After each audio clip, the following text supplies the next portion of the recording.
Liftoff will start in T-minus 10 seconds. 10, 9, 8, 7, 6, 5, 4, 3, 2, 1. We have ignition. It's time! 15 seconds from game 7 or from championship number 6. Jordan, open, Chicago with the lead! Behind the screen, Harper got a piece of it, it comes off.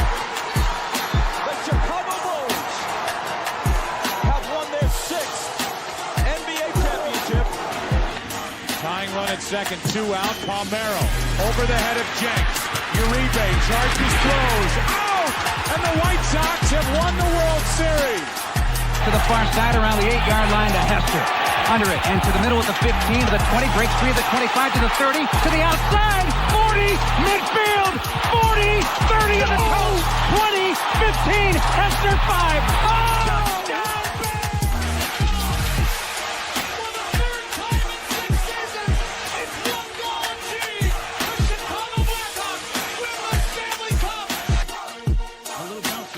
Toward Bryant, to a Clemens, throw to Rizzo. It's in time, and the Chicago Cubs win the World Series.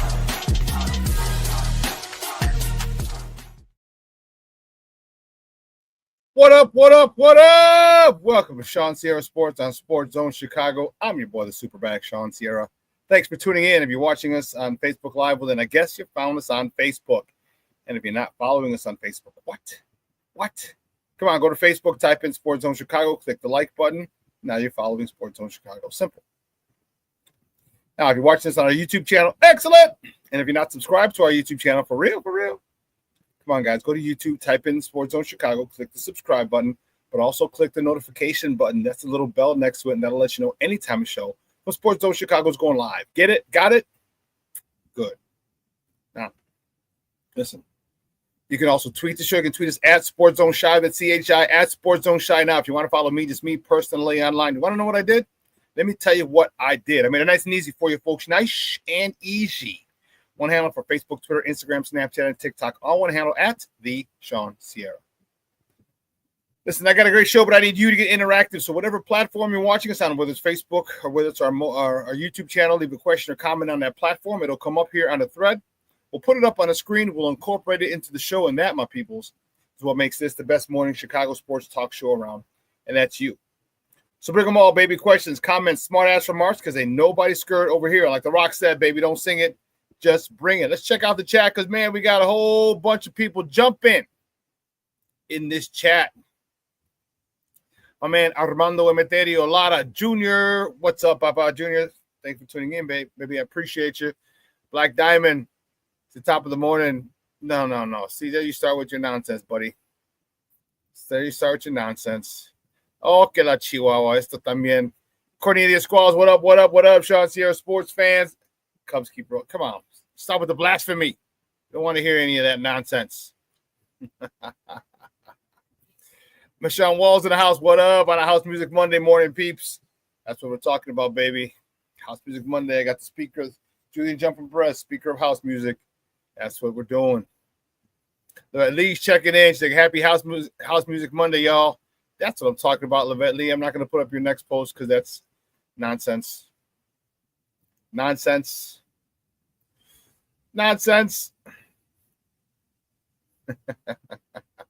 She said, what's up, Shawn? Junior says, good show with Nomad and Kids last night. Thanks, Junior. That was fun. Yeah, he texted me a couple days ago. And it was music all night long, Junior. Got to have house music all night long. Yeah, no man texted me and asked if I wanted to come on and talk. And then it was just kind of a so he did it. And when he's like, I kind of just want you. He said, you gave me the idea. He said, when we were talking last week and I was talking about the mismatches that it creates with, with our weapons, the Bears I'm talking about. Give them an idea. So that's what we did yesterday. So that was fun. That was really fun. And it was really fun. So it was anytime I get to talk football, it's excellent. And when I get to talk football with someone who's played football at a high level, and it's no disrespect to anyone if you haven't played at a high level. All right, but just the conversations are different. Okay? Conversations are different. And you know what I'm talking about. If you're a plumber, all right, and you're talking shop with somebody, those conversations are on a different level. Just because you understand, each of you understand differently. Each understand you have a deeper understanding of the topics that you're talking about, not on a surface level like many fans do. Okay, which is why we try to educate you. Which we were going through the route tree yesterday and talking about coverages and the bunch routes and what they can do and how it creates mismatches, things like that. So, yeah, it was fun. I had a good time yesterday, and had a good time. It's good to see kids in the building.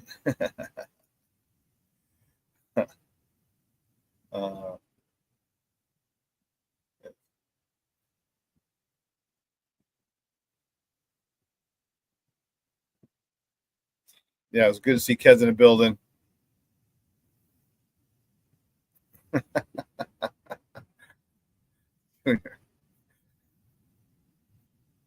So this is an inside joke from one of our head coach with the Chargers, and we knew players know when you got your shit together and when you don't. And we knew our coach was just kind of like airheady. And we yelled at the quarterback, hollered at the coach. He's like, Daryl, we got to throw some seam plays, Daryl. And he's like, oh, we don't have any seam plays. That was quite the interesting time 25 plus years ago, huh? 25 plus years ago. Quite the interesting time. But anyway, it was a good show last night. And we got a lot to talk today. And I can't wait I'm fired up to talk with you guys about it today. We got baseball to talk. We got basketball to talk. Got a little football to talk. Some good things happening. My White Sox,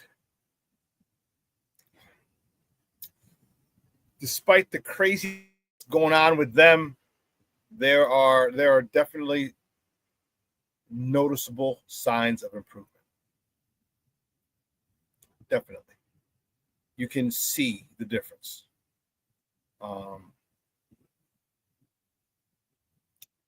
that's what I want. They're still on pace to lose like 100 and 101 games. Excuse me, that's okay. However, that can change. And I think the more that this team plays together, you're going to see them win a few more series, which is going to obviously disrupt that whole situation. It's going to disrupt that situation. I love it. All right, if we can get 63 wins. That's what I'm looking for, 63 wins.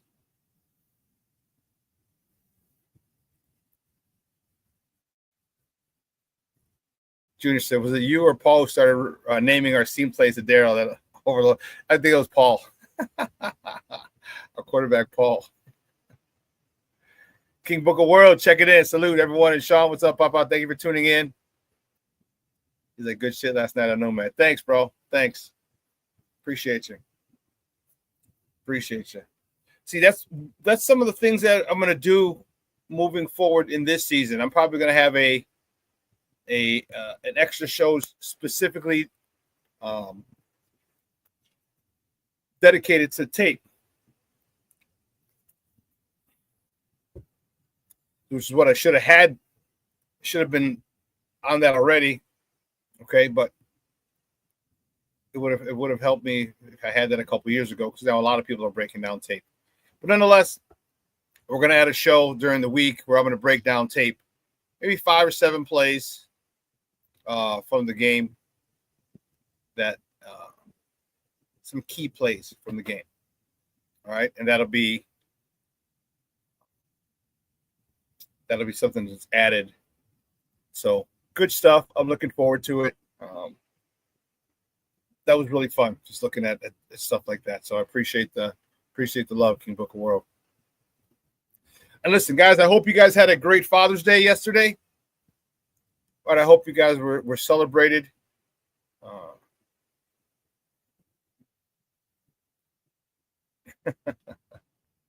I hope you guys were celebrated properly.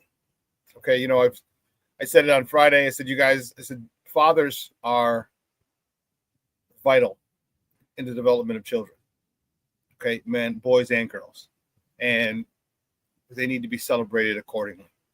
And I know for the most part, guys, we're just like, yeah, don't worry about it. It's, you know, not a big deal, because we're providers and we're not asking for a pat on the back. But a day that's dedicated to others is when you should accept your flowers, is when you should really take advantage of all the praise and love and think and be recognized for all the things you do. Okay. And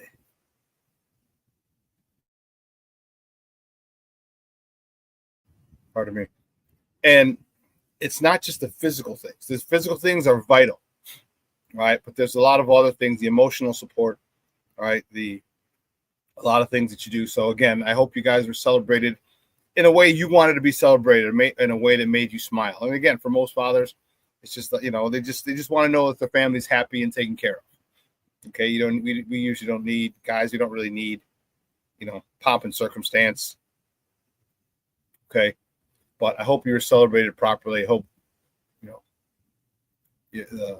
your wives, girlfriends, mothers of your children really went out of their way for you, you know, because that as well, you know, even if you're not with the mother of your children, the way that she expresses herself to you is a great example to your kids. So again, hope you guys had a phenomenal weekend. It was a beautiful day yesterday, mid-80s. Hope you got to either barbecue or either you barbecued or went out to dinner. Just had you or you know, had people over. Just hope you were celebrated properly in a way that made you happy and content, because you guys, fathers, definitely need it. So, oh, there we go. Well, let's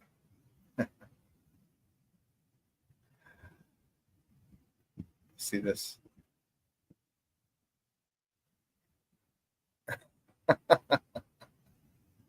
All right, Roberto, come in here and start talking that nonsense. It's a great Father's Day weekend along with a great Cubs winning weekend. See?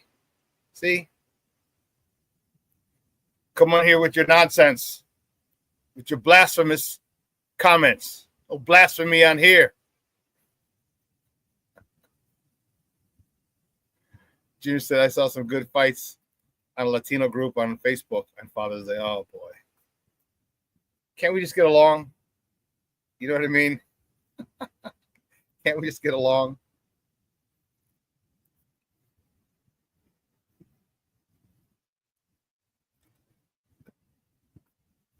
They're learning, Roberto. Sox are learning. That's what they're doing. They're gaining experience. That's what they're doing. Gaining valuable experience.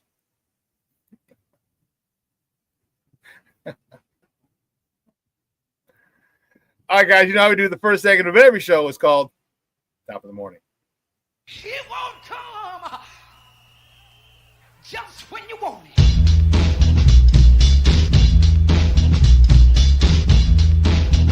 Top of the morning to you. Top of the morning to you.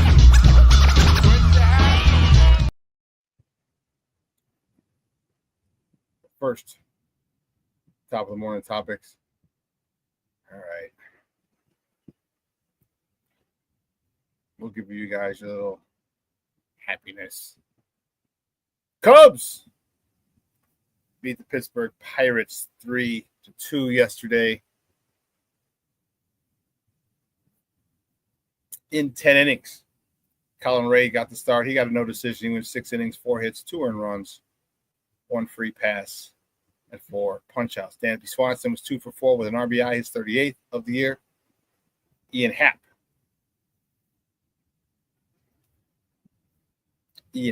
was 1 for 4 with an RBI, his 31st of the year. That was a walk-off winner. Seiya Suzuki had an RBI, his 58th of the season. Exciting times up at Wrigley Field. All right, you boys, you guys go to extras. Ian Happ walks it off. And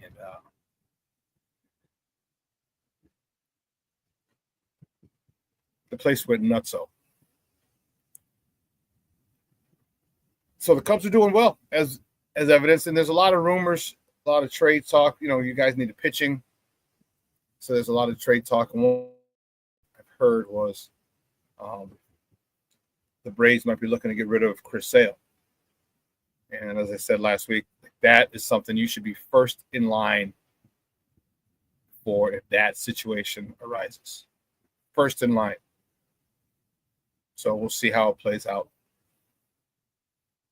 Staying with the Cubs, the next top of the morning topic, the Cubs, they have a day off today, but they host the Brewers tomorrow night at Wrigley. First pitch is at 7:05 Central. You can catch that game on the Marquee Network or listen to it on their flagship station, 670 AM.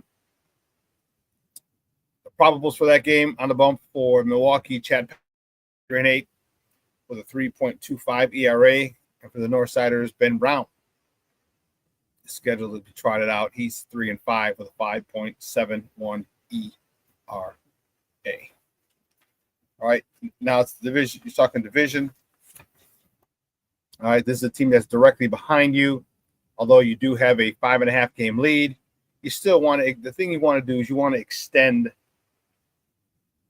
You want to extend lead when you're playing. You want to beat your division opponents. All right, you want to come out of there at least 6.5 up on Milwaukee. If you win a series 2-1, you'll be 6.5 games over Milwaukee, in front of Milwaukee. If you win 3, you'll be 8.5. Okay, but you just want to win series at this particular point. If you not, just take the series. All right, you're 5-5 in your last 10. You've won your last 2. All right, you are in a good spot. But it's a good team coming. It's a team that's in second place in your division. A team that's not, I don't think, is going anywhere. Be careful. You got new White Sox pitcher and first baseman on their team who might do a number on you. I'm kidding, of course. About to do a number part. But speaking of that, next top of the morning topic, my good guys, the White Sox. That was a tough one. The White Sox against the Rangers 2-1 yesterday. Aaron Savali, the guy that we got from Milwaukee, made his first start with us. He got the loss. He's 1-3 on the season. He went 5 innings, 6 hits, 2 earned runs, 4 free passes, 4 punch-outs. Miguel Vargas provided the only highlights for the White Sox. He's 1 for 4 with a home run, his 10th of the season, driving in his 31st of the year. Andy Benintendi was 1 for 4 with a double, his 9th. Kyle Teal, the power-hitting catcher, was 1 for 4 as well. Sox had chances, all right? And this is what I mean. This is what I mean where I say the Sox are gaining valuable experience. See, when you're a good team, the ball bounces your way, okay? When you're a team that's learning, it doesn't bounce your way. All right, I want to say it was the 7th inning yesterday, runners on 2nd and 3rd. Okay, Sox trail 2-1. I think it was Edgar Carroll. I believe it was at the plate. Ropes went right up the middle of the field, right over the pitcher's head. But they had the shortstop position there, right in his glove. Otherwise, 2-run score. Sox lead 3-2. And I'm okay with losing like that. I am. I am more than okay with losing like that because it shows you see these guys are not going down without a fight. You see these guys are battling back. And you got to remember, the other team gets paid too. The teams that they play are professionals as well. And so you got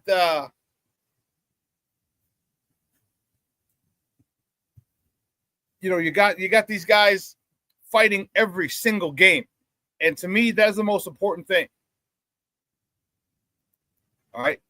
And if you notice, the Sox have been keeping the games close.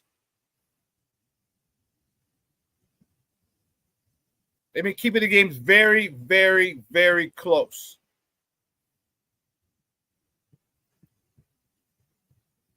Unfortunately, they're 4-19 in one-run games this year.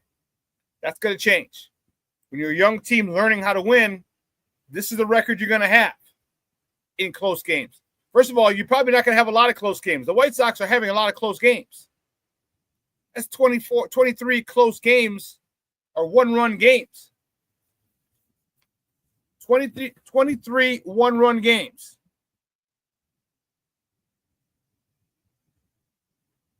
72, 23 out of 72. So about a third of their games are one run.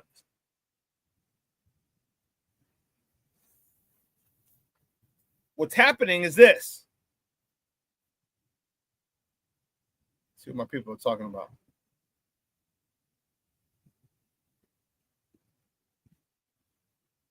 What's happening is this.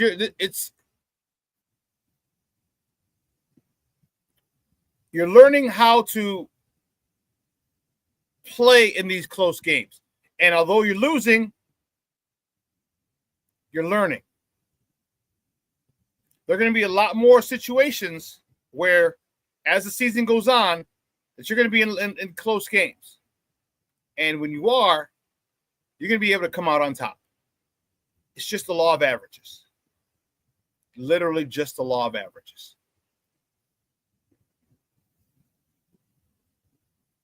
Yeah, King Booker World. They're more competitive than I thought they would be. They lose, but you've been in a game with them. Yeah. And at any point that you could have lost that game. Shawn says Sox is being more competitive. Yeah, they are. They're being much more competitive, and that as a fan is all you can ask. That's all you can ask. That's all you know what I mean? That's what you want.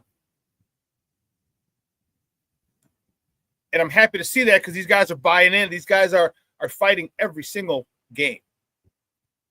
And I know the record doesn't show it. I know they lost 5 in a row.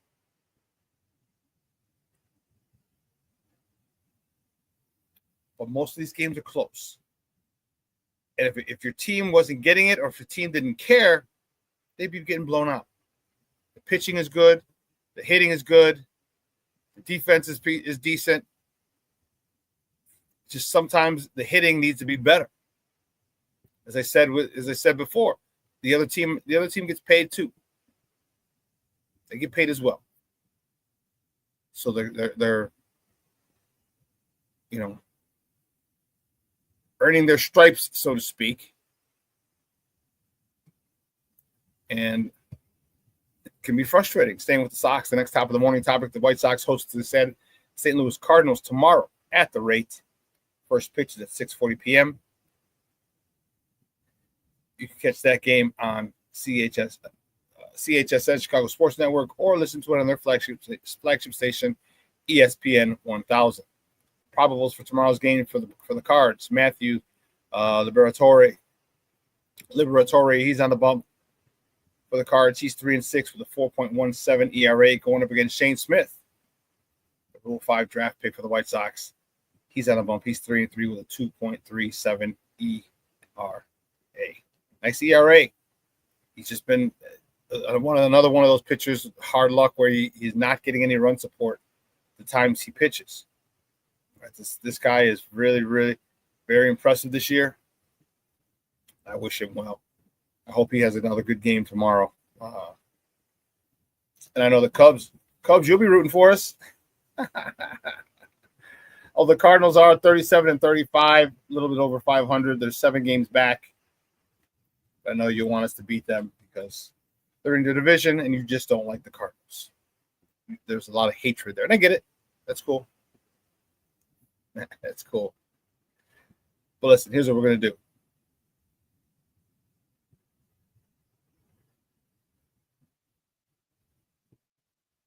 DC. Oliver Carter says, what up, fam? What up, Shawn? This is DC. DC, which DC? I'm not sure. Good morning. Good morning, Papa. Thank you for tuning in. Well, what we're going to do, we're going to take a quick break. All right, on the other side of the break, we'll finish up with top of the morning topics. All right, so don't go anywhere, folks. Keep it locked right here. Shawn Sierra Sports on Sports Zone Chicago.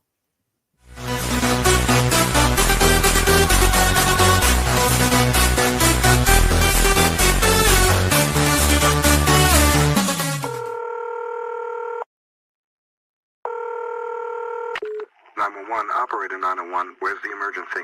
127 Brymere. Okay, what's going on there? I'd like to order a pizza for delivery. Ma'am, you've reached 911. This is an emergency line. Large with half pepperoni, half mushrooms. You know you've called 911. This is an emergency Do you line. know how long it'll be? Okay, ma'am, is everything okay over there? Do you have an emergency or not? Yes.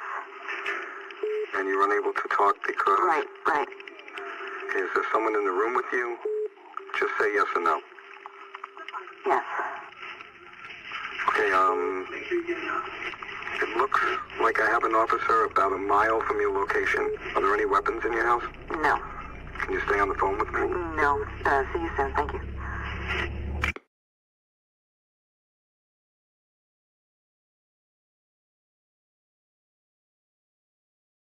Every day, we take steps to keep the people we love safe, but some health risks are easy to miss.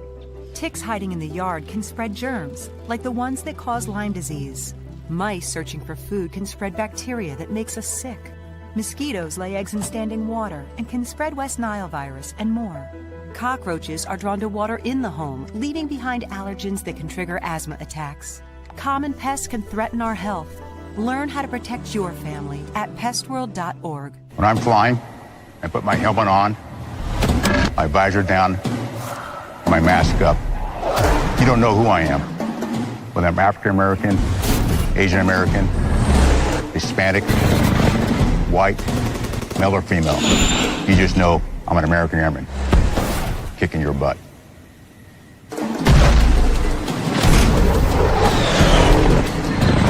I'm General C.Q. Brown Jr. Come join us. No, I don't know though. I'm scared.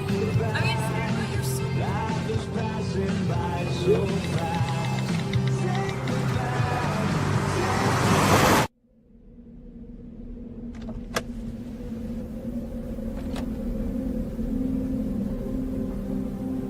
Do you know that you're in my lane? No, not at all. Are you not paying attention? Are you texting? I was just checking in with my mom. I was telling her that I thought we'd be home by 6. It's okay. There's enough time. Just pay attention. I'm not even halfway through my text. There's no way. I'm not even going to look up. My babies are in the car. You have to pay attention. It's just supposed to be a quick text. I'm so sorry.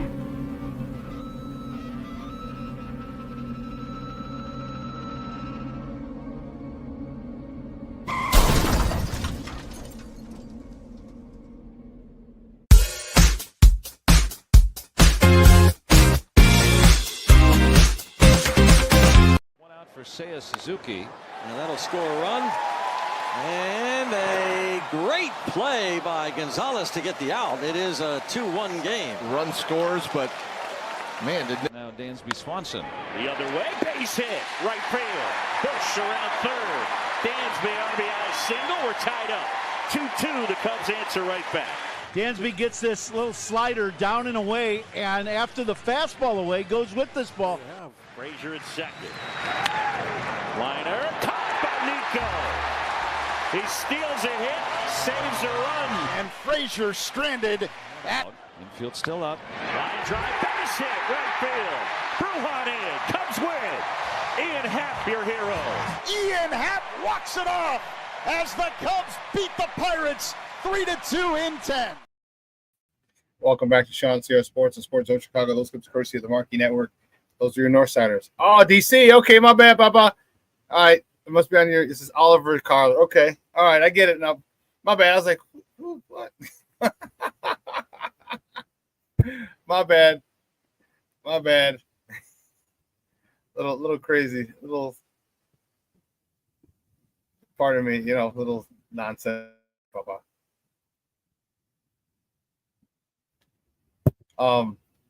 Let's get it go. Let's keep it rocking, man. Let's keep it rocking. Let's get back to the top of the morning topics. The next top of the morning topic.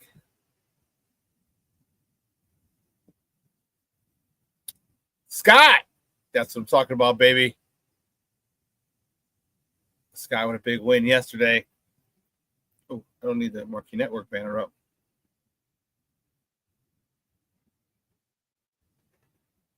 There. Sky with a big win yesterday over the Connecticut Sun. Man, that was one heck of a game. Angel Reese. I'll tell you what, she's loving that villain role. All right. She had a triple-double yesterday, 11 points, 13 rebounds, 11 assists. Camila Cardoso, King Booker World, your girl, your future ex-wife, 10.7 rebounds. Haley Van Lith, man, she stepped up big time with a team-high 16 points and 5 rebounds as Vandersloot went down a couple of days ago with a torn ACL last week. Haley Van Lith's time was going to increase. Well, guess what? She looked more than ready to handle that smoke. And I'll tell you what. I like it. Rick, you are a damn fool, Papa. This is morning all. Can't talk much. I'll do Mexican things. Cutting grass. You're a fool, baby. Better edge it too, baby. You better edge it. Michelle Wallace's Angel balling yesterday. King Booker World says, damn, she got to get them rebounds up. Yeah, she does. She does. And first of all, Angel Reese, Cornelia said, and that's Angel's game, getting the rebound, starting to break. My question is, why do you have extensions in your hair?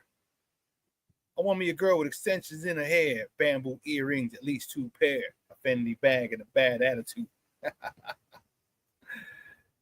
But you don't need your extensions, and your hair ain't that long.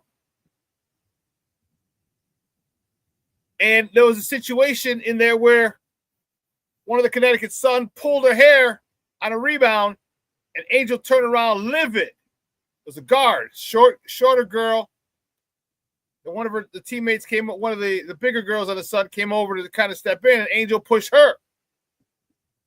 Like, don't pull my hair. She had a key. Angel had a key and one later in the game with a big rebound, put it up the hoop in the harm. Man, that was great to see. And she was mean mugging folks. She was like, Angel Reese mean mugging folks. So apparently she's running with this bully type persona that they're trying to create for her.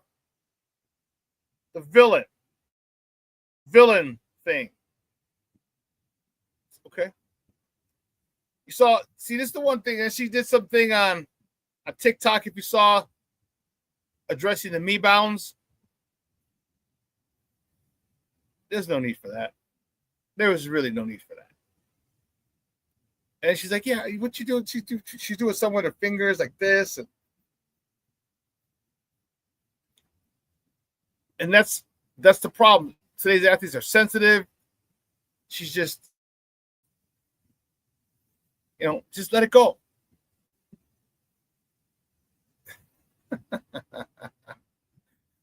Oh, girl was just checking to see if it was her hair. And her told she still has a receipt. But that's what I like. Fight for rebounds. Her game is very has an awkward game. That's probably a great way to put it. She has her style. She's awkward. She's not smooth. All right, Asia Wilson is smooth. All right, other girls are smooth. She's awkward. Okay, and that's fine. If you master that style, good for you. If you master that style, and it seems like she may have. So good for her. It's not pretty.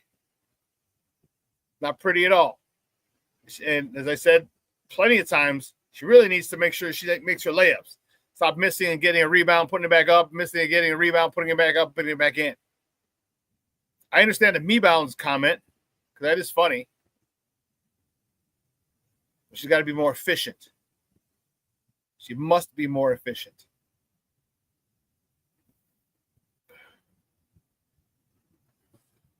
Staying with this guy tomorrow. Next top of the morning topic, the Sky hosts the DC Mystics tomorrow at Wintrust Arena. Tip-off is at 7 p.m. Central. I don't believe it's on. It's going to be on, pardon me. Let me add that.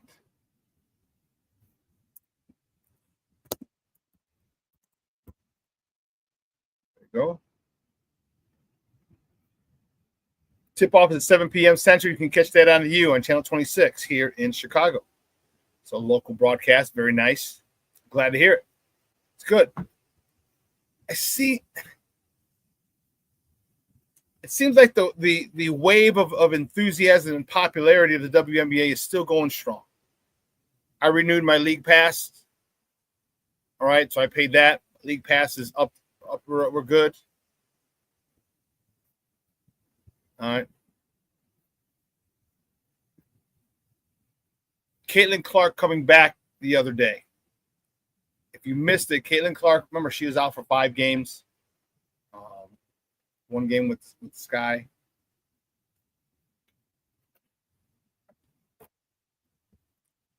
Comes back against the undefeated defending champs. New York Liberty was 9-0 going into that game. Caitlin Clark drops 32 in an upset win.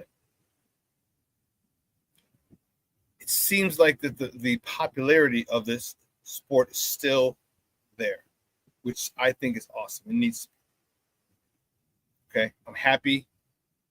It's great to see a lot of these games getting flexed or pushed, changed to bigger venues. All right, it's great to see that Ion Television just re-upped. They got a new TV deal with Ion. Or maybe just extended the deal. I'm not sure. They're waiting to get a bigger deal. And, you know, you got more stars coming in. You got Hannah Hidalgo. You have Juju. They're coming in the next couple of years. They're going to be at this level. All right, we just need more and more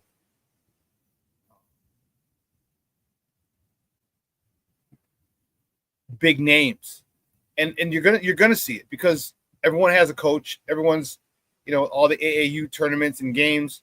You get your private coaches. You're gonna have a lot more stars. Flau'jae Johnson. From LSU, she's coming out. I believe this could be her final year at LSU. You're gonna have some names, and these are the cool part about it. Like I talked about, is you've watched these girls for a minimum of 3 years in college. Okay? You've watched them for 3 years in college. So you know who they are. So when they go to a team, you can root for them, okay, because you have some familiarity with them for rooting for them for 3 years, which is the big problem with the men's game. You don't know who these young men are. They're fresh. They're freshmen. They're one and done. They're out. You don't build any bond or rapport with them. You haven't watched them struggle or succeed in the tournament, a couple of years. It's one and done with a lot of these young guys, which is why we don't know who they are. We don't know who to root for. I told you, most people, I didn't really know much about SGA, Shai Gilgeous-Alexander. I didn't know. I heard of him. I know he was like that.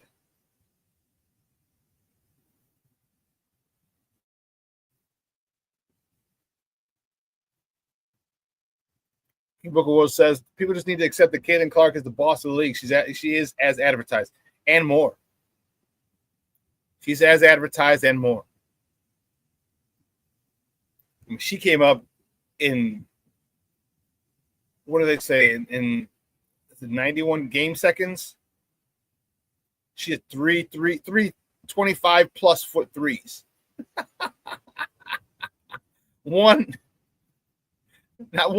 Not two, 3 25-foot plus threes. That's some next level stuff. So CC and Juju battle is going to be, woo, yeah. That's going to be dope. You know, and hopefully, you know, Juju's coming back. She's rehabbing from a torn ACL right now. She'll probably be ready. Let's see, we're in June, July, August, September, October. Maybe by Christmas or maybe the first of the year. But then the most important thing is she's going to have to deal with the mental aspect of that. She's going to be able to trust her knee. Juju says, I think when Juju comes to the league, Reese will not be as popular. I don't know. I think Angel Reese is still – you just got it for her, bro. You just don't like Angel Reese. Angel Reese is still going to be popular because she's tall. She's tall. She's pretty. She's got a lot going for her. All right. She's at the Met Gala. All right. She's got a calendar out, photo shoots. A lot of young girls look up to that player. Her popularity is not going to be decreased because Juju's there. I don't believe so. I don't believe so. We'll see. But keeping it moving, baby. Next top of the morning topic. Man, oh man, oh man. According to Mark Stein, the Bulls are in the process of extending head coach Billy Donovan. All right, and this all stems from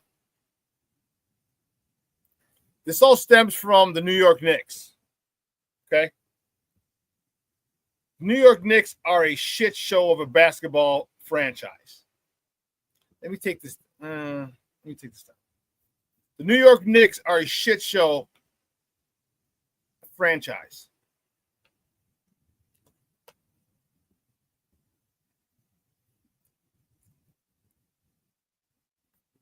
Kevin Lauder was on the Smoke Fellows. He's on Saturdays, 11 to 1. Listens to WFAN in New York. He streams it because he's a fan of the Giants, the New York Football Giants. And he said the fan is slamming Dolan. They are slamming. And in my opinion, with every right. They have every right. Okay? The New York Knicks fired, and I'll wrap it up. I'll tie it up so I'll show you how the Bulls are involved. The New York Knicks fired Tibbs after he got them to the Eastern Conference Finals, 2 wins away from the finals, after he posted back-to-back 50-win seasons for the first time since 95. So they hadn't been to the Eastern Conference Final in 25 years.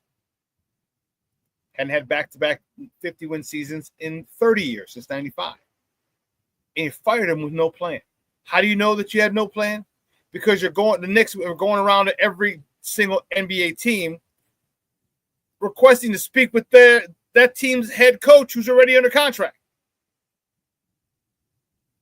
The Jason Kidd situation, they're like, no.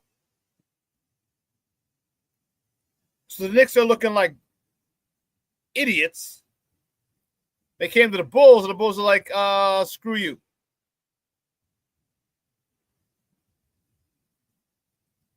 So the Bulls have decided to extend Billy Donovan. Hey, you know what? I know you're from Long Island, Strong Island. And it might be an appealing place to go coach.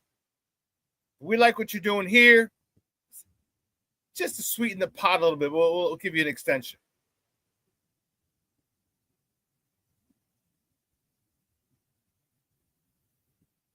So, according to Mark Stein,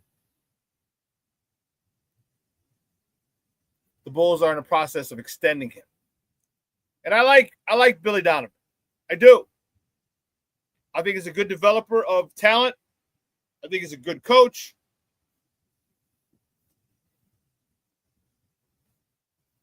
I like the effort he gets from his players. He finally got them. He finally got the athletes. Okay, he finally got the athletes to play the style of basketball he wants to play. Now, I am not saying he's anywhere near being done with this roster. Not saying that at all. But he got a good influx of talent that fits the style of basketball he wants to play. He's got a good influx of talent. Josh Giddey. Obviously, he has Kobe White. All right, Julian Phillips was a big help. Zach Collins. Okay, there were quite a few players added to that roster that really fit his style. And we saw them. Believe you me, we saw them when they should have been tanking for the Cooper Flag sweepstakes. We saw them winning games.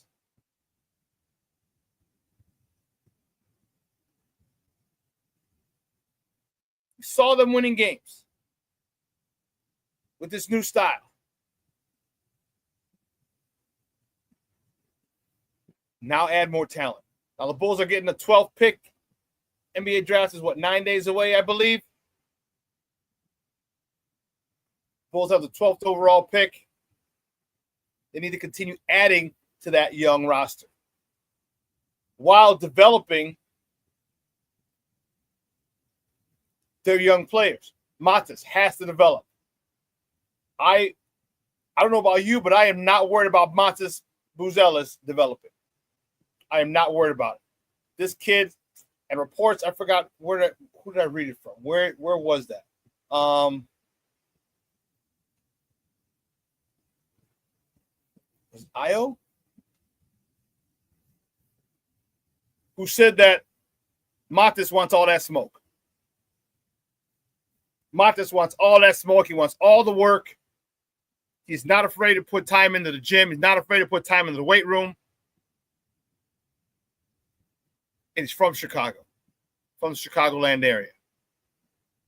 That's what I'm talking about. He understands it.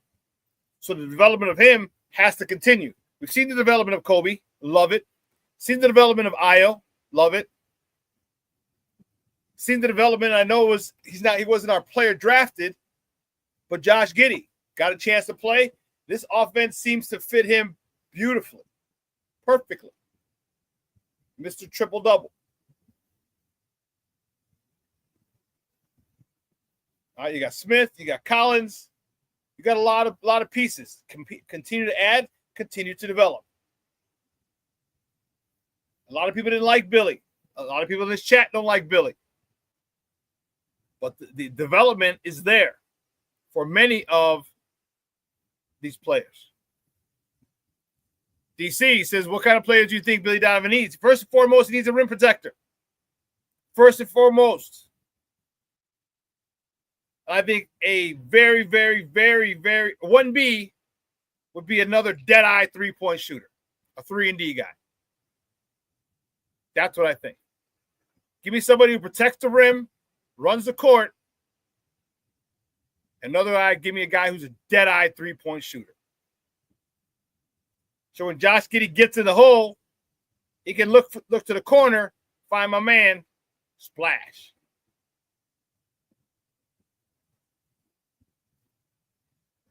We need some 3-and-D guys. Give me some guys who can play defense as well. Our defense was okay at times. It needs to be better. You know, you're watching in the NBA Finals 2 great defensive teams. We need to get to that level of being a great defensive team. Rick and Dallas, you're damn right. FGB, back to work. FGB any time of this show. I don't care. I don't care. Words of Samuel Gerard, U.S. Marshal. I don't care. FGB, baby. FGB.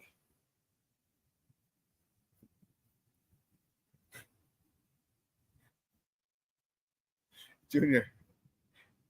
FGB.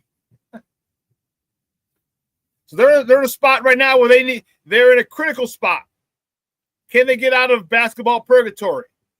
Can they get up into the playoffs instead of dealing with the play-in? To me, that's the most important thing. Become perennial playoff contenders. And not just, we make the playoff. I want to get to the Eastern Conference semis and the Eastern Conference finals on a regular basis. I want that to be the standard. We don't have a superstar yet. We might have one in the making. But as of right now, we don't have a superstar. Matas could be that superstar. Could be. Got to continue to hit the weight room. His mindset has to continue to develop. I love it where it is now. You just got to get stronger. And now who are we going to add with the 12th pick? I don't know.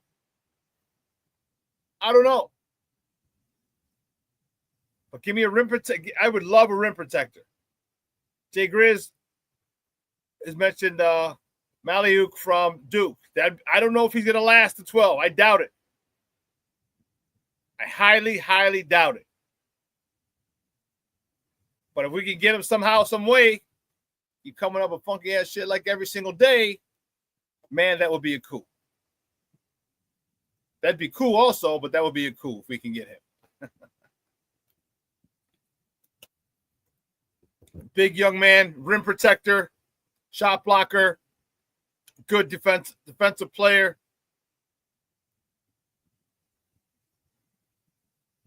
Can run up and down the court. To add to this, yes, I'd love it. I'd love someone like that.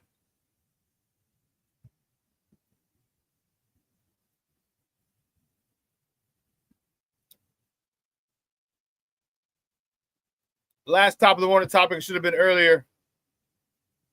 The White Sox on Friday. White Sox traded first baseman Andrew Vaughn to the Milwaukee Brewers for Aaron Savale. He's the one who pitched last night. Aaron Savale requested a trade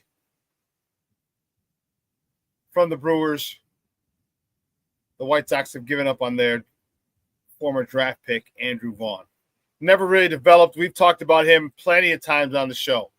Sox fans in here, we've talked about him plenty. Rick, Shawn. All right, we talked about how this guy just wasn't getting it done. And they finally said, hey, bump it. Let's get rid of him. And they did. So good luck to Andrew Vaughn up there in Milwaukee. Good luck to Aaron Savale. Here, they said he got the loss yesterday, but he got no help. He got 1 run. 5 innings, 6 hits, 2 earned runs. He went 5 innings, 2 earned runs. It wasn't a quality start. He needed to go 6. But nonetheless, you give me 2 earned runs in 5, I'll take it.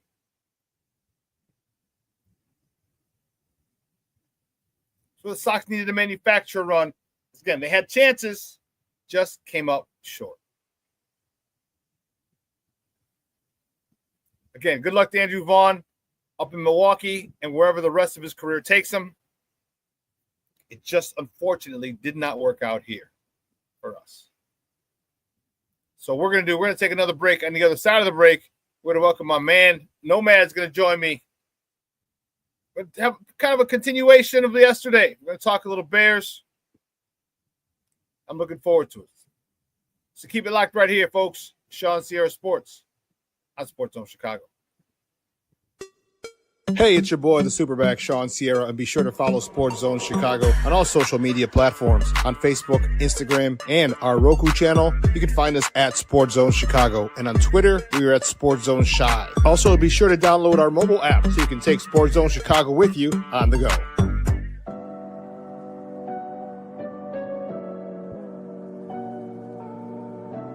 How do you take care of your mind health?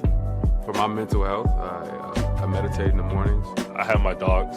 They're the best. I just find ways that help me just relax. Finding things that make me happy, like being close to my family. I meditate a lot and read books. I have hobbies outside of the game. I'm able to switch off. I'm able to turn my brain off from the game of basketball. Your mind health matters. Your mind health matters.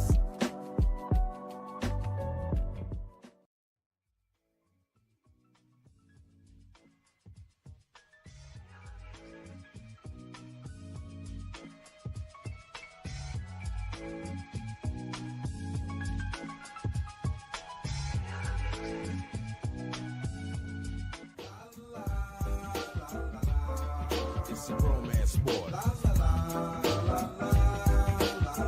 What? It's a romance sport like that. Your Marine Corps' way of life is to defend the American way of life.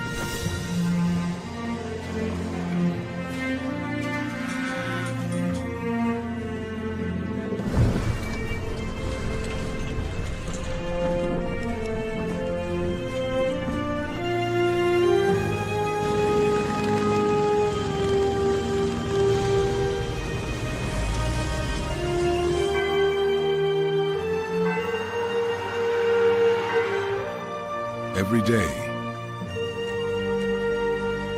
no matter where we serve, we take a stand for our nation, for each other, for us all. The few, the proud, the Marines.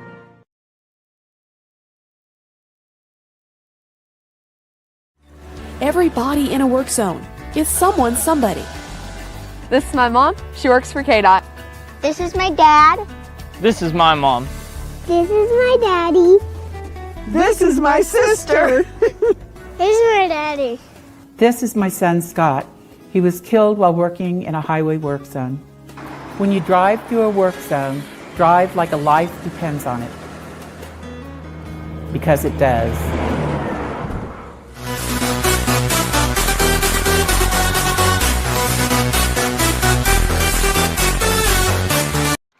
And here comes Wyatt Langford. Langford hits a ground ball to the shortstop Mydroth. He'll flip it to Rojas. Relay in time. Aaron likes it. We all like it. 2 outs here in the bottom of the first. Who knows that he out there. Top of the lineup, Mike Talkman with 1 out. Runner goes. Up out of the zone, the throw down to second. A stolen base for Josh Rojas. Josh got a great jump right here. Now the White Sox got the tying run. The White Sox offense. Oh, yeah. And launches this one deep to left field. Back it goes. A home run. Great effort by Langford as he tried to go over the wall, but he couldn't get it. And right on cue, Vargas goes deep for number 10. Oh, my. Langford got up, got a glove on it, or it just barely went over the tip of his glove. Either way, 2-1. Welcome back to ShawnSierraSports on Sports Zone Chicago. Those are courtesy of Chicago Sports Network. That were the good guys with another tough lesson. Another tough lesson for the good guys in yesterday's game. Down, is it the ballpark in Arlington? I don't know. I don't even know. But anyway, another tough loss for the boys. That was.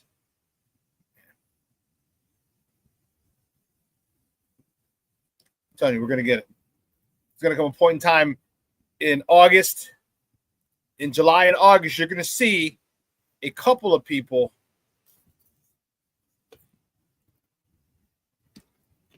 stepping up big time, coming through. You're going to see those balls like yesterday. I told you, runners on second and third, 2 outs.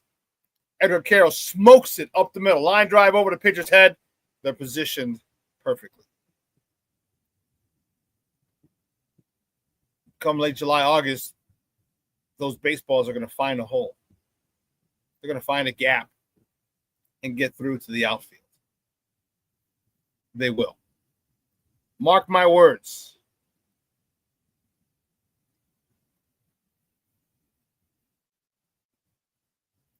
Yeah, Michelle Wall is another major bust. He's talking about the Andrew Vaughn situation. Yeah. Yeah. Remember, he was one of the guys that, Chris Getz was in charge of developing. So I don't know. I'll have to, let me see. I'll do it right now just because I'm crazy about it. Who's the White Sox director of player development? Here we go. Paul Janish.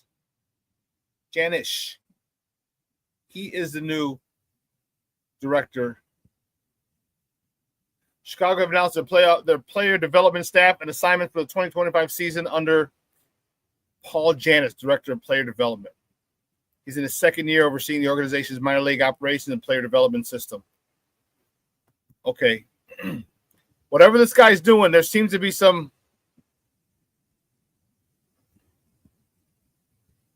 Black Diamond says, as long as Jerry's the owner, I'm not taking y'all seriously. I would normally agree with you. I would normally agree on that statement. I would normally agree with you, Black Diamond. But sometimes you can get somebody in between. Okay? You can get somebody in between that can mitigate the losses or the influence of the owner. I mean, look at the Bears. All right, the McCaskey sucked. They don't know how to draft. I mean, they don't know how to run an organization. They just run it. Okay?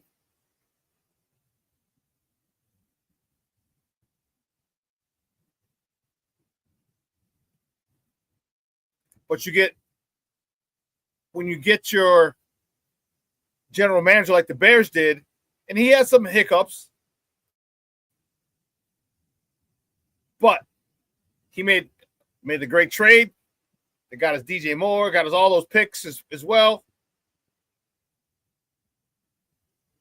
You can get a guy in there who can mitigate and kind of stop the bleeding, so to speak.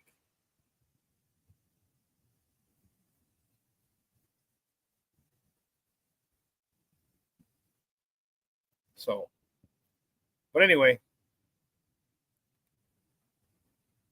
my guest today, man,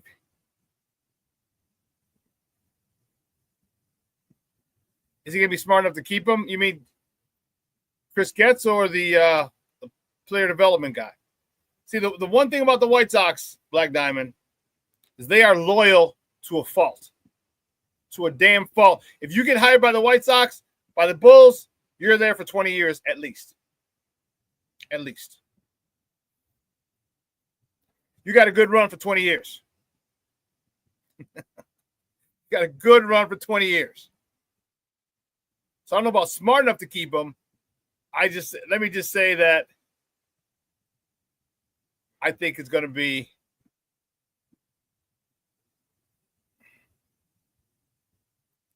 I don't want to say dumb enough to keep him because that's disrespect. I think that's just his MO. That's just his MO. And yeah. That's his MO. So, like I said, I don't know if it's I don't want to. Well, whoever he is, I'm telling you, I'm liking what he's doing with these young guys. Here's the one thing that I see that's really, really got me excited. No Diddy.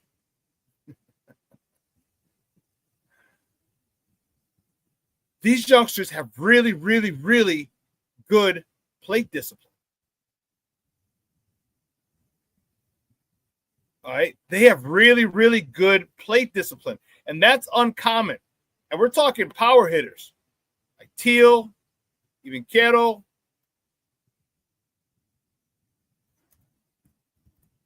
Youngsters usually, especially if you have power, are free swinging. That is usually the way they roll. It's not how they're rolling now. So whatever they're doing down there, or the player development guy, yeah, whatever Mr. Janish is doing down there, keep that shit up. Because these youngsters are coming up with a good eye for the strike zone. Getting fooled often. You're going to get fooled. You're a rookie. Getting fooled often. They're making adjustments. So hopefully this guy is able to mitigate the Jerry Reinsdorf effect. Reinsdorf's an idiot. But I digress. Black Diamond, don't get me fired up, bro. Don't get me fired up, Papa.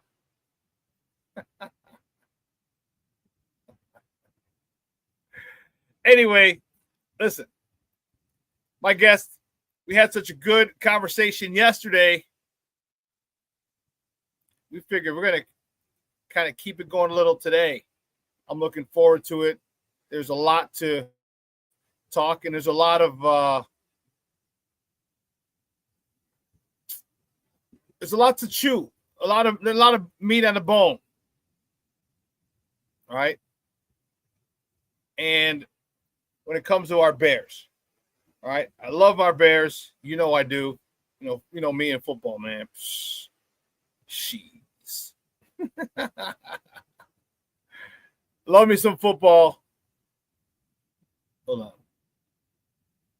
And again, anytime I get to talk it with a person who can talk it from a high level, at a high level, I'm excited. So we're going to talk to my man. He's the host of Nomad at Night. Bring him in. My man, Nomad. Nomad, what's up, Papa? How are you? Thanks for coming on this morning. Yo, sports owners. What's up? Good morning to everybody, man. Glad to be here, Shawn. Glad to have you. Man, we had such a good conversation last night. A couple of people mentioned it in the chat, and I felt it was a great conversation. It was great football talk. It was was it fun to, and I was telling my people, I'm like, it's fun when you get to talk people who understand football at a higher level. And I said, because when you're at work, when you talk to people who understand, your job and whatever things that you do at a higher level, you can talk. The conversation is just different. And I said, and yesterday was one of those days where it was just great football talk, and that was awesome. It was. Michonne's like, yo, Nomad, King Booker World checking in again. He's like, Nomad and his BI. What up, everybody, man? What up? Good morning, man. I'm I got to get up and start doing this more, man, because I realized at some point in my life and stop running away from it. I don't know. I don't think it's insomnia. I found out I'm way more creative at night for whatever reason. Something turns on in me, and where that benefits us is you can get creative with show plans, show designs, and what we're doing right now, trying to get this website up and rolling. When Kids gets done with that, is the creative concepts, there's some fresh custom designs that I've been making in the middle of the night when everybody's asleep. They're gonna be so dope when people see them, stuff with t-shirts, sweatshirts, hoodies, all that kind of stuff. Some of these custom designs, because the Bears merchandise is so damn expensive. I feel like, okay, I can put some stuff on the board and some affordable stuff for people that's Bears related, but doesn't have, their logo. You can't put their logo on the stuff, right, but they'll know what it is when they see it. But it's some dope stuff, man. But that's what happens to me in the middle of the night. I get super duper creative, and ain't no need in me trying to put that fire out. Just let it be. But it's fun to get up in the morning sometimes, especially when I can talk to somebody like you that know that ball like I do. It's fun to do that, man. We had a good time doing that last night, and we could have went on for a couple of hours. Man, who are you telling? Tell you, man, it's fun. And that's the thing is that you get, and that's the cool part is like people who haven't played football, they're thirsty for it. They're thirsty for this type of deep insight because they don't know. You know, and that's something, and you got to applaud fans who want to learn more so they can look at the game different. So you and I look at the game differently. Like people who play the game, we look at it completely different than fans. Oh, yeah. You know, and so other fans are like, okay, well, I want to look at it that way so I can see what you guys see, because how come I disagree with a lot of things you say? Because you look at things differently the way we do.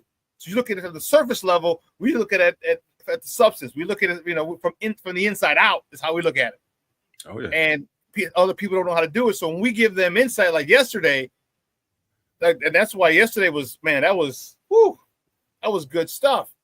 And, you know, it's good to educate them because, one, it builds the rapport between, you know, us and our people. But again, it also educates them so they become smarter fans. So they're not just, you know, because believe me, we have enough, you know, meathead fans like, oh, fire him because he sucks. Oh, why? Yeah. He sucks because he sucks. Okay, buddy. Yeah. You gotta. So what I know, and I know that you know, is we have one thing I can tell you for sure is the people that support both of these channels, between mine and yours. I know there's some really nuanced football people in that chat, but I know they're in a certain place, but there's a spectrum of them that don't really understand football to a certain level. They watch the game and they're just fans of the game.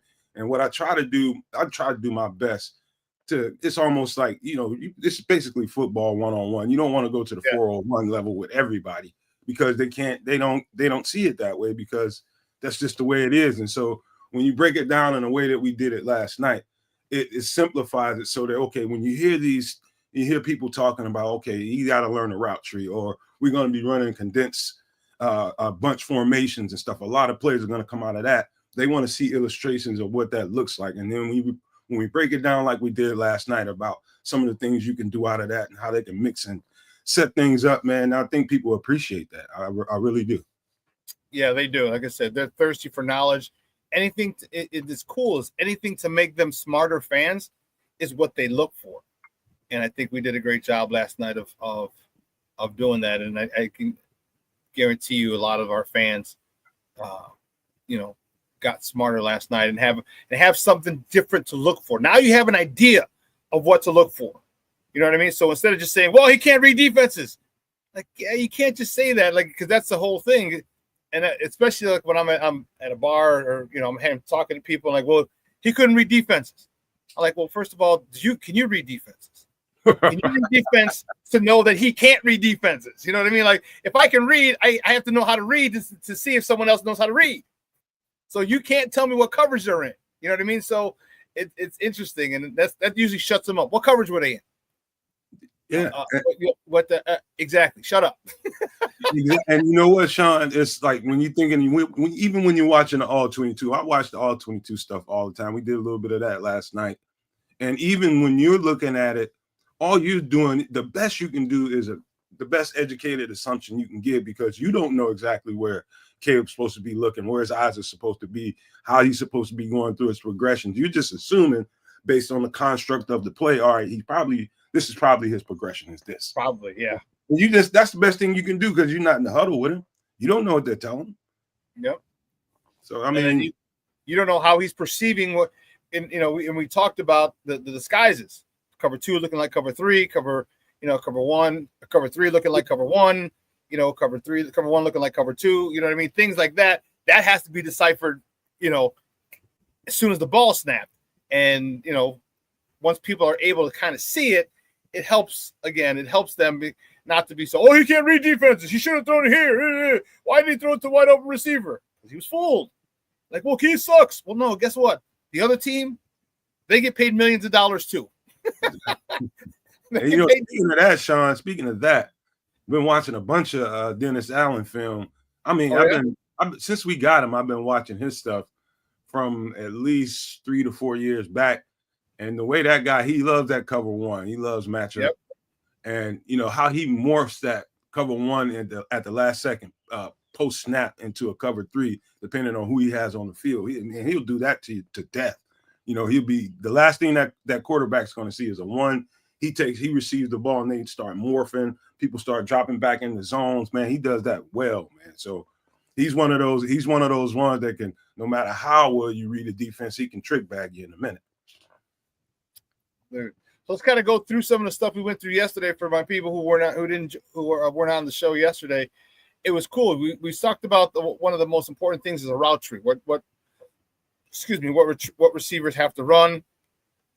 And here's a very generic, all right, a very, very basic NFL route tree. Okay. One's a flat, two's a slant, three's a comeback, four's a curl. And curls and comebacks are pretty much the same thing, except which direction you go. When it's a comeback, it's coming back toward the sideline. Curls, you're usually curling in toward the middle of the field. That's pretty much the basic difference between a comeback and a curl. And also, comebacks sometimes, or many times, are a little deeper than a curl. A little deeper. Curls could be 12 to 15, all right? Generally speaking, some have it at 8, and sometimes you curl to the sticks. And when you say curl to the sticks, it means you go past the first down marker and you come back. So when you come back after you've gotten the first down. So and then in a dig and an out route, same thing, except depending on where you're running. If you're on the right, an in would be going in. If you're running an out route, you're going to be going out. So a lot of these patterns are mirrored, just on depending on what side of the formation you're on and what they ask you to do. And then obviously a go route, you guys know, the Randy Moss, put your hand up and go. It's, and that's even a little more nuanced. That's nuanced because what that is, you got to get off the line of scrimmage. And this is where you get to watch people. So when you watch like a DJ Moore is great in man-to-man because he's able to get off the line of scrimmage. Justin Jefferson, great in man-to-man because he's able to get off the line of scrimmage. Your ability to get off the line of scrimmage is key. So if you run a lot, you're just scared of that joker. Keep it in the box. He didn't even have great release. He did not. Those releases was sorry, but when he saw open field and he saw man-to-man coverage, goodbye, man, because he'll stretch out on you, man, and no matter how, he's just a different animal, man. He's just all total. I'm looking at that 7 route when you had that route tree up there, man. I need to go probably need to go sign up to get a pill or something, man, because I be getting some bad flashbacks whenever I see that route out there, man. That is man, Lord knows if you stuck in a 2-minute offense, you're trying to play in a 2-minute offense, and you get a back-to-back 7 route ran on you from the other side of the field, and you're in a hurry up, man. It's not like they can sub people in, sub people out, man. You can try hurry up and get somebody on the field, man, but you suck and win so bad. That 7 route will take you completely all the way across the field, and then it's a dead sprint if you don't get a jam on them and try to kind of break up the timing a little bit. You're still gonna be running, but holy crap, man, you got to be in like gazelle type shape, man, to cover that, and especially in a 2-minute offense, man. Trying to cover that is tough, real tough. Yeah, you'll be in trail position, and that sucks. And if you're fortunate enough to catch a defense in a cover 2, man, that you could put a safety because you'll probably send someone up the seam and to hold that safety, and now the safety is screwed because the soft spot between a cover 2 is behind the cornerback and in front of the safety. And so if you send a guy at the safety, straight at the safety, all right, he sees him, and he also sees the guy running at him, and he's probably going to run that 7 route. So now he's stuck. Do I go to the 7 route or I get the guy coming at me? You can put him, and that's the main thing, the most important thing you want to do as an offensive coordinator is put someone in conflict. Make him make a decision. And as some of my offensive coordinators that I played with or coached with, they're like, whatever he does is wrong. You read him. Whatever he does is wrong. And as a DB, as a former defensive coordinator, I would say kind of stay in, you got, first of all, you're deeper than their deepest man, period. All right. And it doesn't matter because otherwise you know who the hell that ball's going to.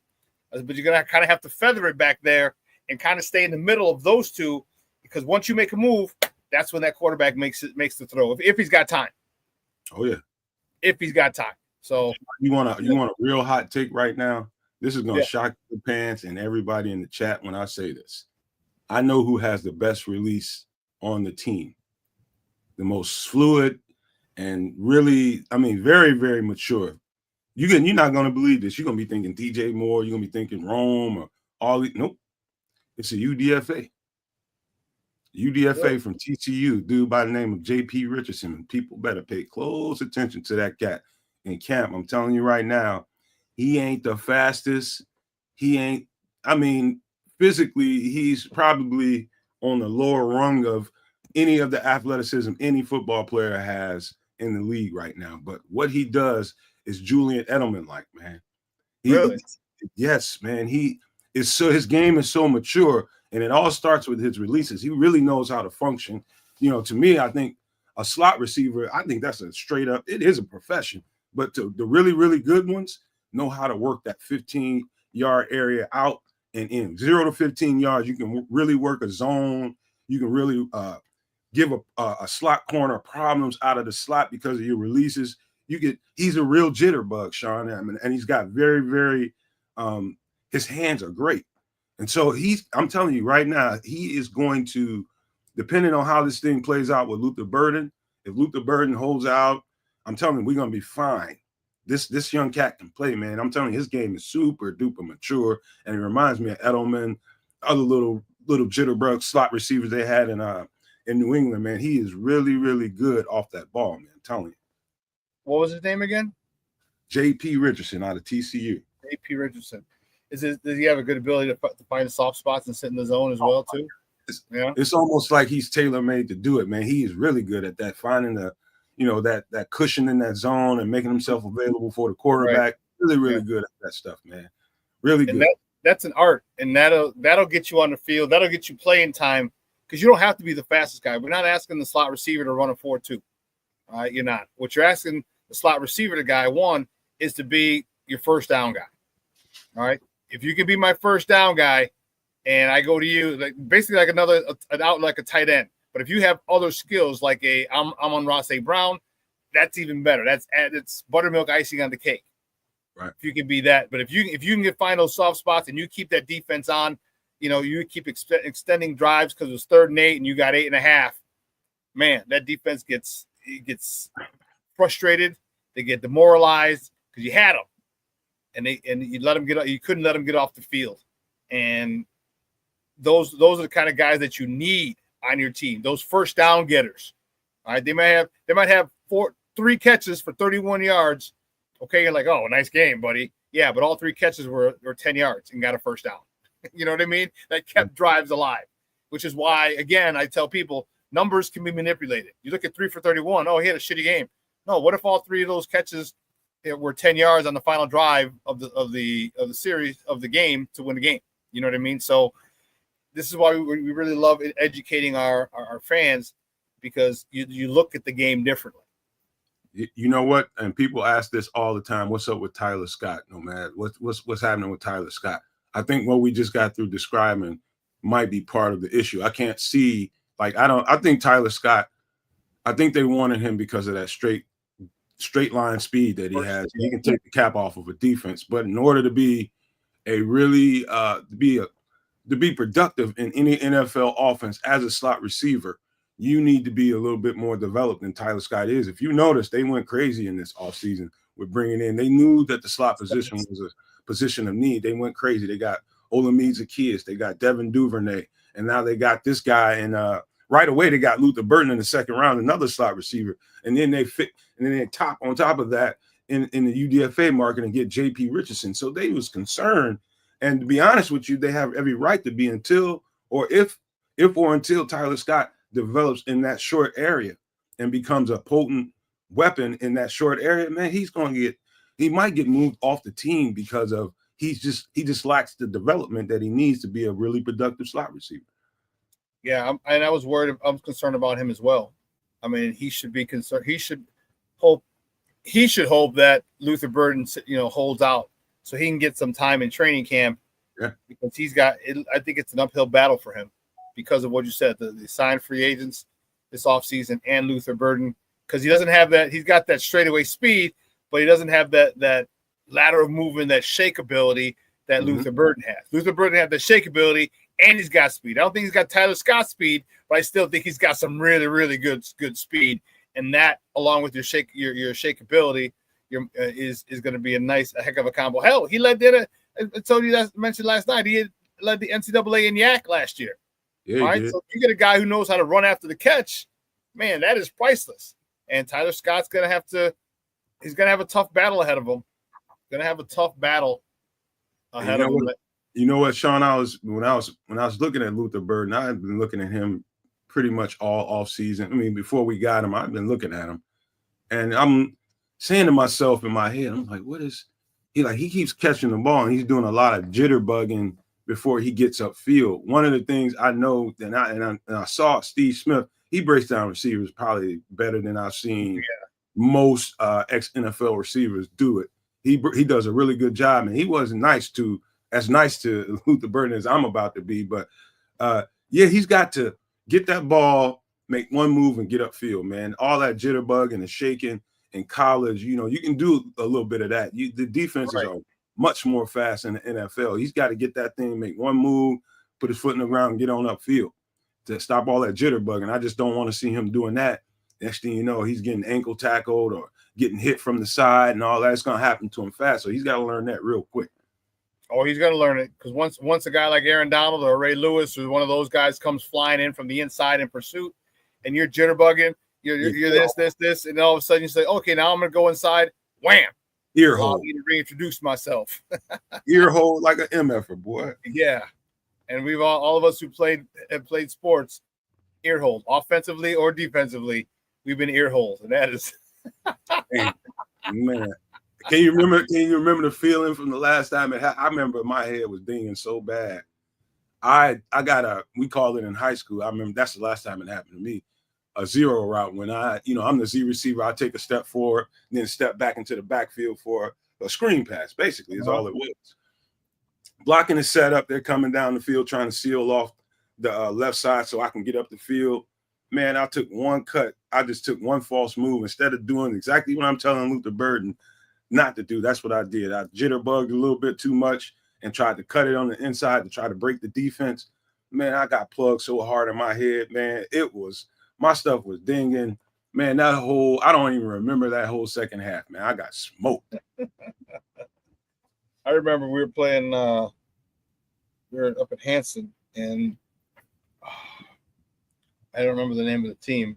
And I actually ran into the guy about 3 years later. It was funny at one of my bars on the south side at Guides. It was a goal line play. And usually we were good, just a straight lead.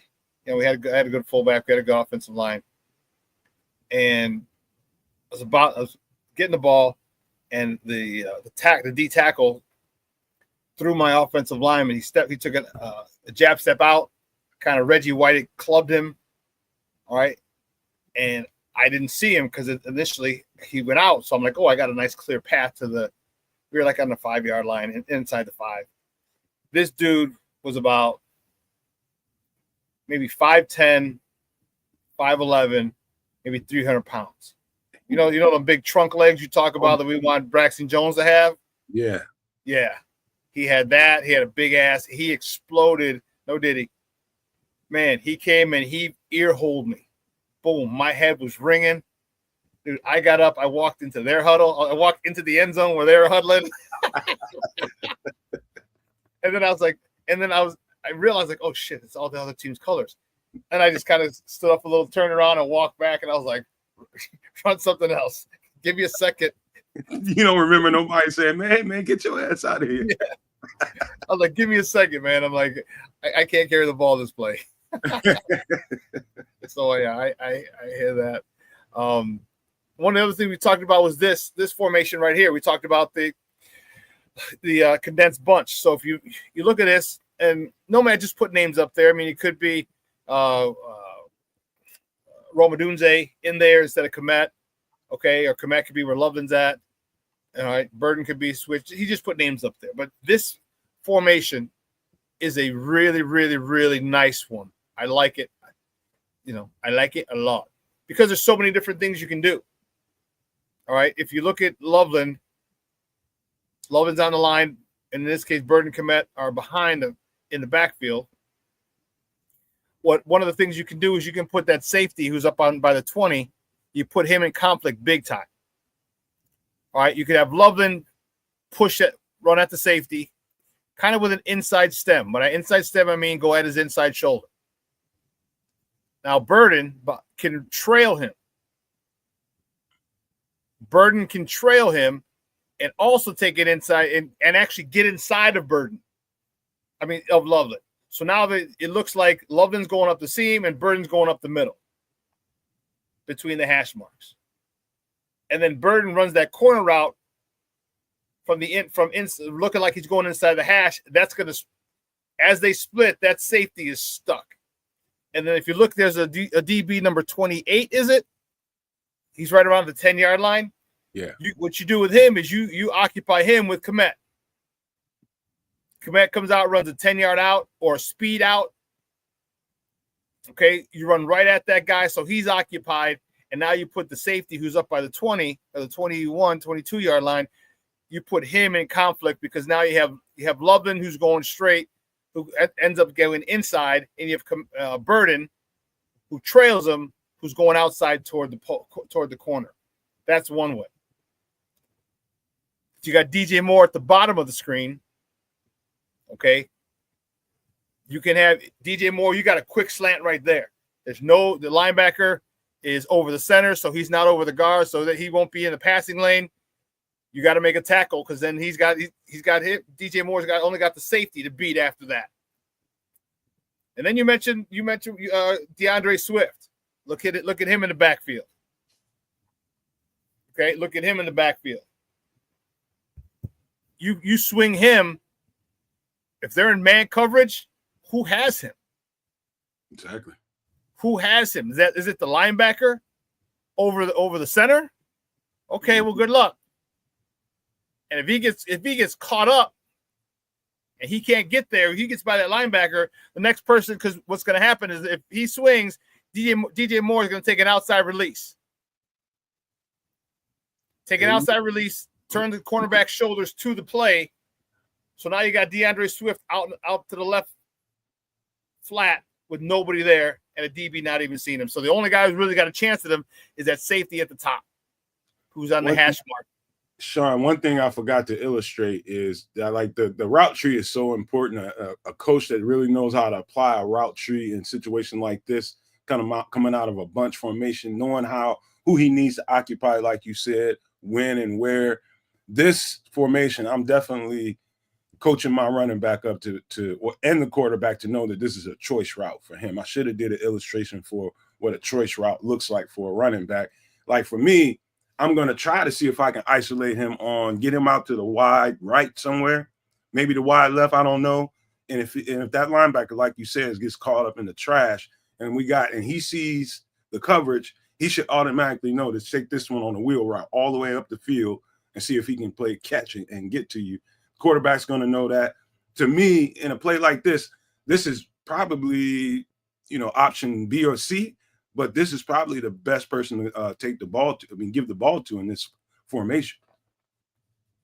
Yeah, and I agree. He's definitely going to have a mismatch. A running back Swift on a linebacker is a mismatch. Definitely a mismatch. And now you're going to have a safety trying to tackle him. You saw what he did to Green Bay safety last year on that toss. All right, gave him a little stutter step, cut back, dude fell, scoots right into the end zone untouched. DeAndre Swift has really shown me a lot. I kept giving him shit for, when he was with the Lions and he dropped the game-winning touchdown in the end zone. There was nobody by him. Mm-hmm. I gave him a lot of shit for that because, he was with Detroit sucks. But man, coming here, he really showed me a lot of his ability to run between the tackles. Obviously, his ability to run outside the tackles, that was given. But his ability to run inside the tackles, between the tackles, is what really up to my respect for him.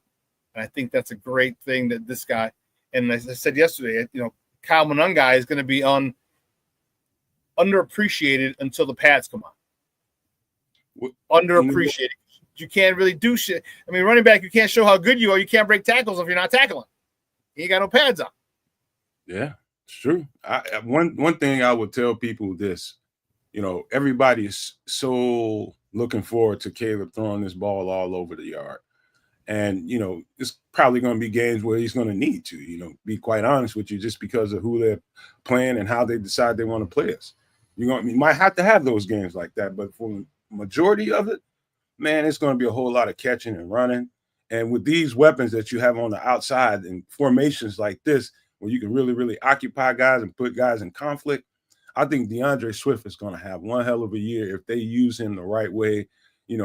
I'm not saying make him primarily a receiver, but definitely have plenty of those in the playbook.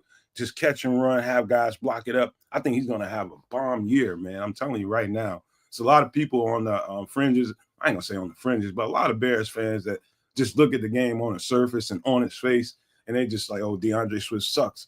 Man, you got to consider everything. If we're talking about how bad the line was and taking care of Caleb and how bad that offensive line functioned, how are you in the same breath going to tell me that DeAndre Swift sucks? Well, you think he just all of a sudden got to Chicago and forgot how to play running back? No.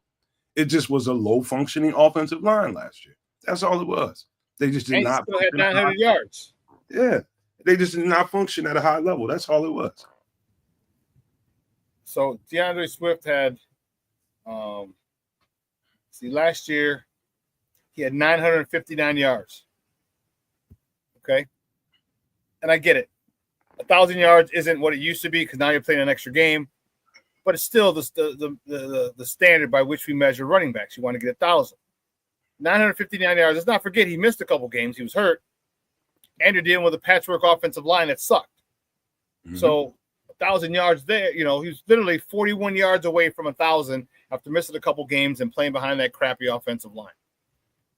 With the upgrades that we got at the offensive line position in the middle three, I think it's going to do wonders for his run game, his numbers. Okay. And I think it's going to do wonders for allow Kyle Monangai to do well also. One of the things – go ahead. My bad. I'm looking in the comment section, King Booker World. He's saying that if Ben Johnson's game plan works how it's supposed to, Caleb's going to be throwing the ball 18 to 23 times. And to be honest with you, that's a good way to put it because and add on top of that, King, is I think if you're going to up the percentage of his throws, number one, because I think he's going to be working a lot of short game, especially early in the season as he's getting the grasp on this offense. Simplify this thing if you're smart, catch and run stuff, let people get it blocked up. And as he's getting a grasp of the offense, then you open the playbook up a little bit more and he'll be on the higher end of that 23 throws and getting it downfield more. But it's going to be high percentage throws, catching and running. And that's a good – if he's only throwing the ball 20 times, 25 times, that's a good game plan. That means that you're doing your job in handing that ball off and getting that guy in open space and letting him run the ball. That's what that means.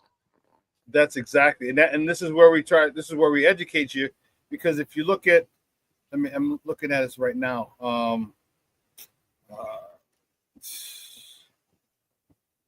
If you look at Jalen Hurts' stats, and one thing that I've always said, you want numbers or do you want wins?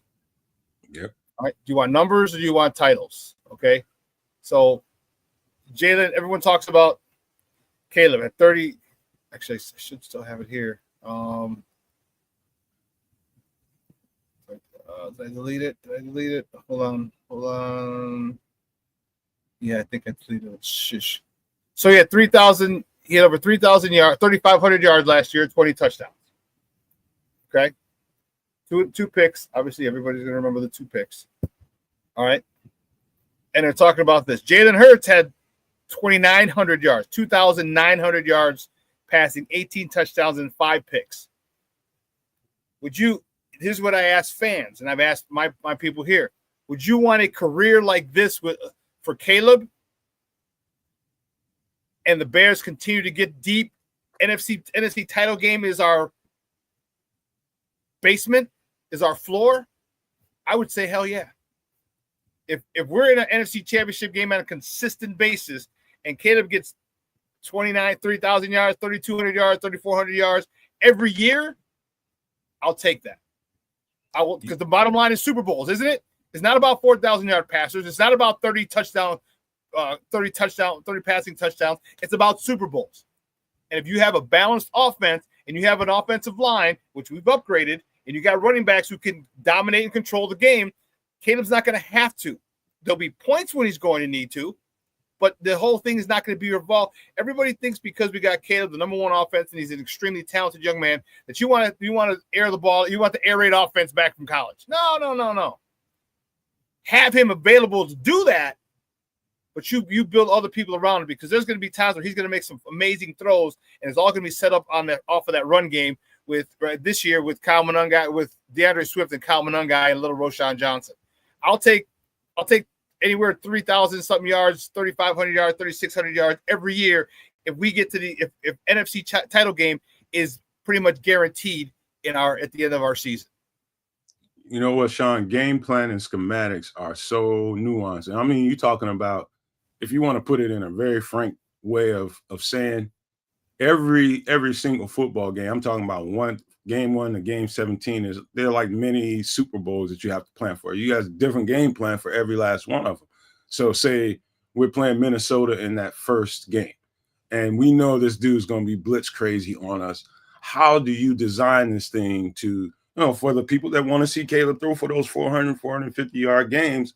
Do you want to see Caleb Williams standing back there in the pocket with this blitz crazy dude on the other side of the ball trying to take your head off? No, you're going to play. You're gonna design this thing and script this thing in a way that not only protects the quarterback, but advantageous plays to get people the ball in short spaces and run and really take advantage of their aggressiveness, right?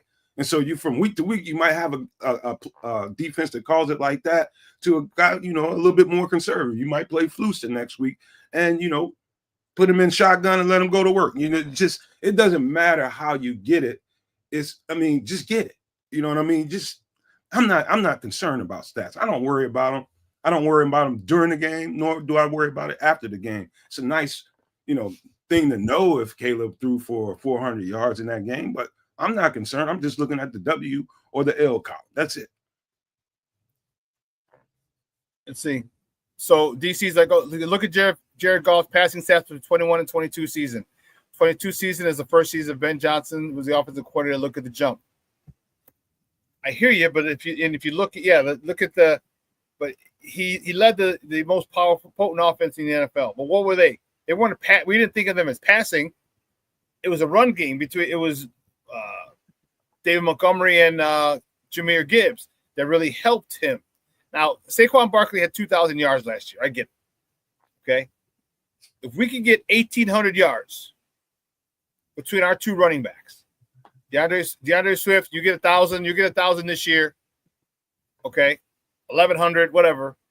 Kyle Monungai gets 500, 600, whatever. And Roshan Johnson gets another couple hundred. Maybe just some short yard. All that together, that'll give us 2,000 yards. And again, DC, I get that everyone wants to see him throw the ball. I don't give a rat's ass if he throws for 4,000 yards. I give a rat's ass if we have a lot more wins than we did last year. And that's the bottom. Go ahead, Shawn. Michonne says it right here. Goes, agree. The losing mentality will go away. We're not going to worry about, and Rick says it too. He goes, if we get the wins, yes. And that's the most important thing if we win. And you're right. There's going to be games where Caleb's going to have to go off. There's going to be. All right. And he's not going to throw. He's going to throw for 28, 35 times a game. That's not going to be the norm, though. So don't get used to it. Don't expect it. Right. Everyone gets so caught up on, well, we don't have a 4,000-yard passer. Yeah, it's embarrassing, but that's not. If you're winning Super Bowls, it doesn't.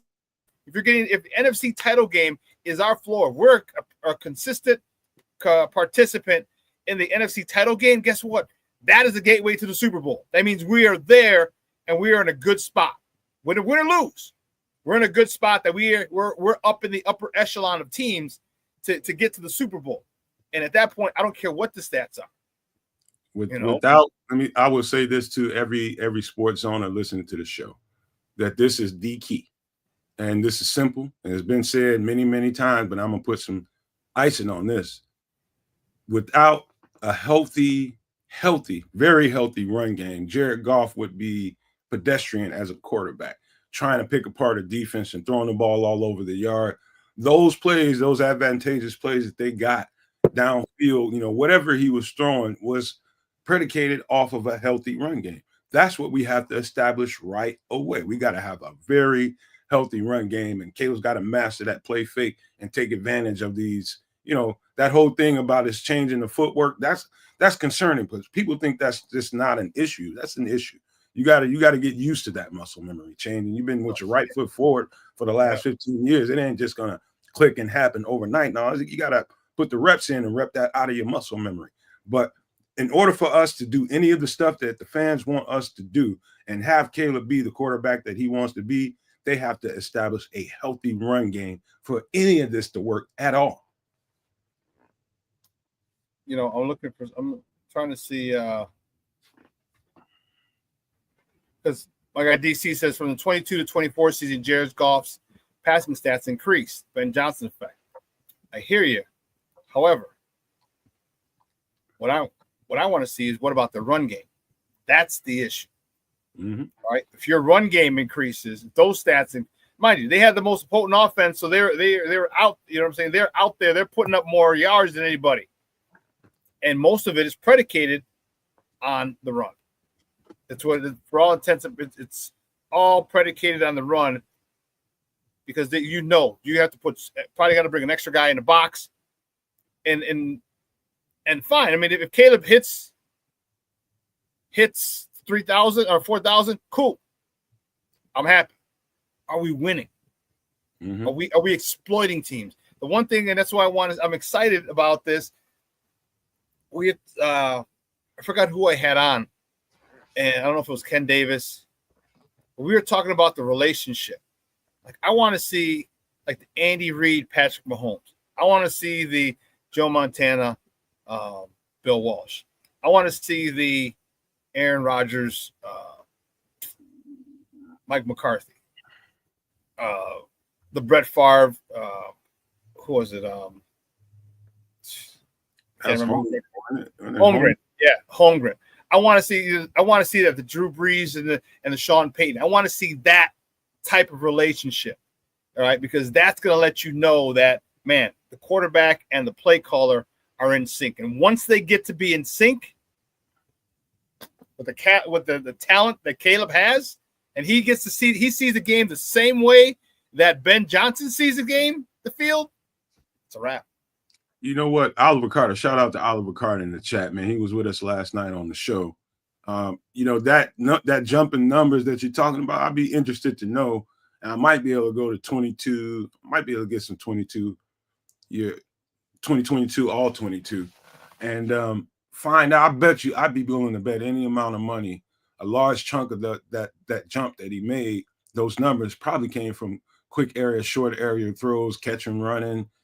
That's ideal for when the first time you get your hands on a quarterback, he's getting adjusted to your game plan and your scheme and all the calls. You want to call high percentage stuff so he gets the ball out of his hands quick while he's learning it. That's why I think, in my mind, that's why I think they're going to go with Caleb Williams. He's going to be, because you listen to him say, we're going to cater to Caleb's strengths. And the first thing you notice about Caleb Williams, outside of the wild throws that he does off schedule, is how fast his release is, how fast he can get the ball out of his hand in a short area, how accurate he is with that. Yes, you want to take advantage of that, right? So it all plays into just what I was saying. I think they're going to work that 15 yards and in. That area is going to be lethal for us. It's going to be a lot of catching and running. And, his numbers might get padded just because of that. You know what I mean? For the people that want to see the 4,000-yard passer, I don't care how he gets that either. I don't care if he's throwing the ball down the field 10, 12 times in a game. Just if you got to throw that thing 25 times in short areas, you got receivers getting 150 yards from catching and running, so be it. I don't care how he gets it. I think you mentioned it last night, and I agree with you. They need to make that short game. Okay, they need to make that short game unconscious. Or he can take 1, 2, 3, close his eyes, throw the ball to a spot, and the receiver's there. It's got to be that automatic.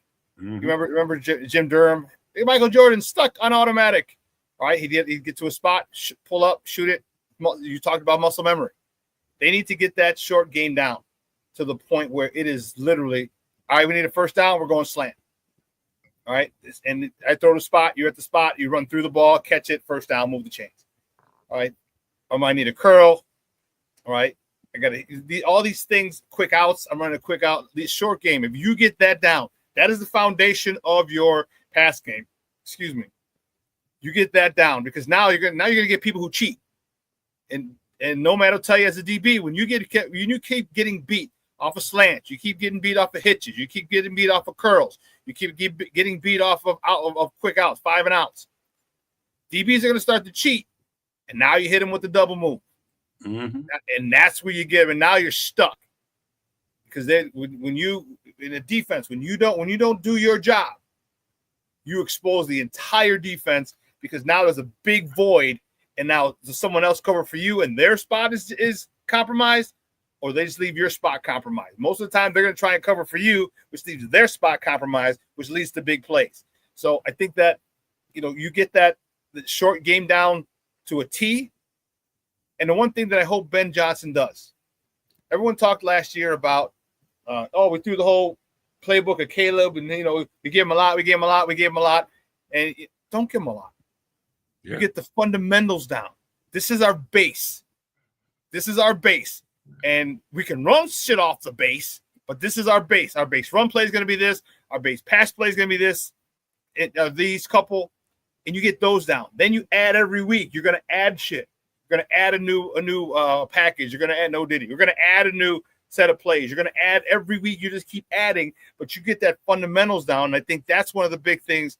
That's what Cliff Kingsbury did over in Washington with Jaden Daniels. He didn't give him here's the whole playbook, learn it all. No, look at it, but we're going to work here incrementally. You don't eat a steak by putting it all in your mouth. You cut it in pieces, and that's the way. If they do that with Caleb, Ben Johnson does that with Caleb. I'm telling you, week 10. I think you're going to see a whole new quarterback than you see from week 1. I've been telling people that for months now. You know what I mean? Everybody, I don't know how people see, getting a new offense in your hand and a new playbook and how fast that stuff develops. I think people would be quite surprised how slowly that happens. You know what I mean? I think by the time we get to a bye week, what is that, week 4 or 5? I'd be surprised if they're a quarter way through that playbook by then. I'd be surprised because the West Coast offense is it's a complex scheme depending on who's coaching it and who's teaching it. I've seen it, I played against it. It was part of our offense when I was in college. It's a dynamic offense, and depending on how it's being taught, the learning curve could be kind of wide. You know what I mean? It could be, but like you said, man, it's not about trying to press them and put all of this stuff in. Nah, that's not the best thing to do. You just give it to him in parts, and as you see him start to take steps with it, then you start adding. You start adding more and more and more. Another thing I wanted to say before we get out of here, Shawn, I mentioned this on the show a couple of times, but you will get this when I say this. Shawn, you know how this goes. And you're in a camp. Let's just say we're in Rams camp, and we're the defensive coordinator, right?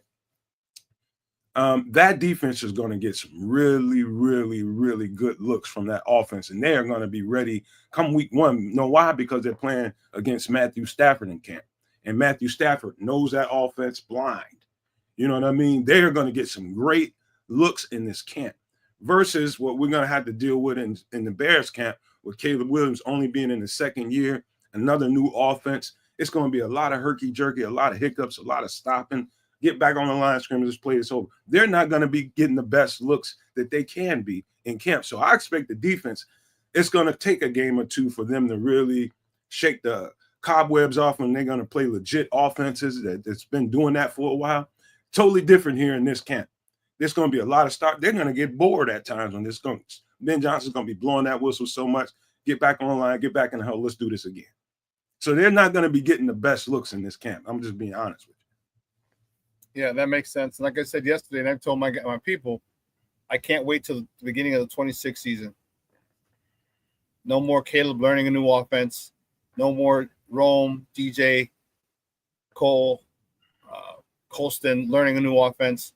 All right, now you're comfortable with. You had a year in this offense. I think that's going to be really, really exciting and scary for other teams. I'm going to be where I'm at, and I'm going to keep my feet down, my 10 toes down in the 2025 season. Just know that we do this. All right, this is going to be our incubation period for all intents and purposes, is to get through this season and try and progress through this season, through the ups and downs, because next season, man, it's going to be on and popping. And I'm really looking forward to that. And I'm not dismissing 2025, not at all. And we get to watch them grow. We get to see them make mistakes. We get to see them. We're going to be able to get to see the light bulb turn on for this team, for this offense. You're going to see it like, oh, okay, Caleb, week 12, Caleb got it. Okay, or week 11, 10, we saw Caleb got it. You'll see it. Or, good football people will see it. And then, bam, there the offense goes to another level. And that is awesome. Like we said last night, Shawn, he's Caleb Williams. At this point, you guys will get it when I'm finished saying it. But right now, he's a renter in this offense. And you'll know, like Shawn said, when you'll know that light came on, that's when he'll be the owner of the offense. He's got right now, he's just, he's paying rent. He's trying to, he's going to own it at some point. You just got to be patient and give it time for him to get there. Yeah, so it's going to be fun, and I'm looking forward to it. And one last slide we'll get to, just trap, and here's how this is going to help. For those of you who didn't check it out last night, this is a outside zone to the left. Offense is left. Okay. Mm-hmm. Well, outside zone or trap, depending. It's just a run to the left. If it's a trap, here's what happens. You see the tight end, all right, who's off the line. He wham blocks, looks like 97. All right, the guard over 97, he wham blocks the other defensive tackle. The right guard takes out the defensive end. Okay. Now, you see the center going up and getting the linebacker. Okay, the right tackle going out and getting the left tackle going out and getting the defensive end.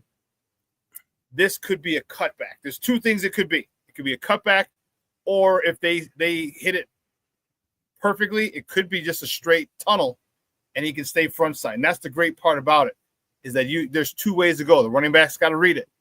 If the tight end wham blocks the DT on the right, the defense is left, the offense is left, the defense is right. Wham blocks him. The center comes and catches up number 43. It could be in and out and get up the middle of the field. Or with that being saying, the backside backer 57 has a shot to make the play, but that right tackle comes down and washes him away. That running back could cut all the way back to the right side and head up the field that way. Mm-hmm. So there's a couple of different things that this play can, a couple of different ways this play could develop. And this play could be run. It could be run two different ways, or have two different results. Same play. One time he can stay front side. Other side he could cut backside, depending on what the defense does and how the blocking scheme helps. So this is a nice illustration. And there's as I said, a couple different ways.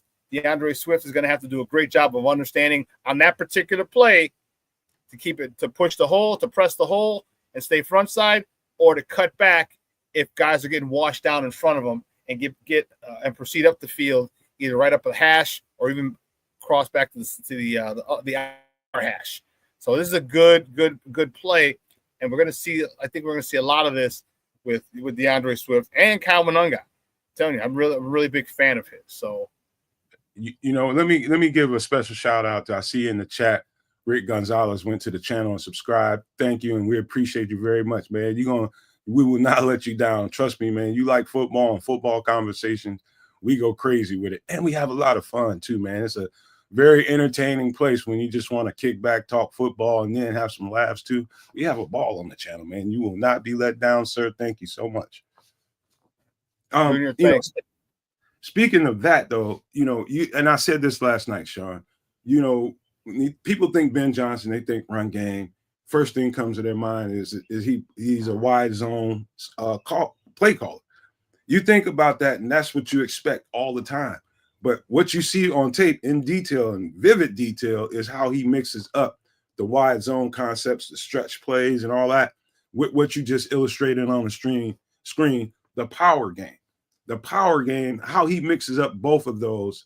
Man, I like I said last night, Shawn, I hated it when I was in high school. I absolutely hated it because when we're in that state, I'm blocking a lot. And I'm a receiver. I want the ball in my hands. But once you got guys committed to every single play and knowing why we're running every single play, and your job is to get this blocked up, get your guy sealed off so we can spring this play. And when it's successful, that's when you start feeling it. You know, the momentum is swinging towards you. You got the defense on its heels. They can't really do nothing if everybody is executing at a high level. Everybody's taking care of their assignments. Your run game is ferocious.